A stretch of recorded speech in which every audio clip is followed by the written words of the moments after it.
Well, let's have a look at some of the big crime stories this week, Jackie, and let's start off with Harry Roberts, the police killer, in prison for 45 years, yet his release at the age of 78, causing a lot of controversy. It is, and that's because he was involved in the murder of 3 police officers back in 1968. And it's worth remembering, of course, that if he'd been convicted a year earlier, he would have been hanged.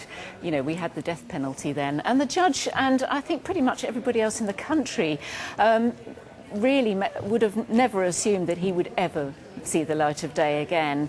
And I suppose the question begs itself, does a police officer's life worth less now than it was all those years ago? There's a huge furor, obviously, from the police side of things that life should mean life. If somebody goes out and shoots a police officer, he's never apologised for it, he's never shown any remorse, he saw it as part of his, his life as a criminal. Let's talk about Cliff Richard, if we can, or at least about the raid on his property, which has been described this last week as being absolutely inept in the way the police handled that. Well, we've had a report from the Home Affairs Select Committee looking into the whole issue of the way the media was handled around that raid. It's not so much the raid itself, it's the way the media was handled. And there's no doubt there's nervousness on both sides these days about how much information goes into the public domain. The police are desperate to be seen to be open and transparent.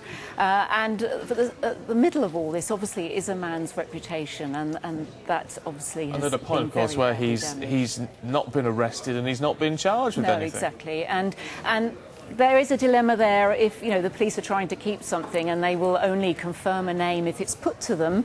But obviously there's huge implication for somebody who has, a huge reputation to lose rather than somebody who is not known to the media at all. Can we have a quick, just very brief word about this undercover officer? There's this case this week where this woman who had a child with an undercover officer, she didn't know, she didn't find out for years and years and years, given more than £400,000 compensation. Yeah.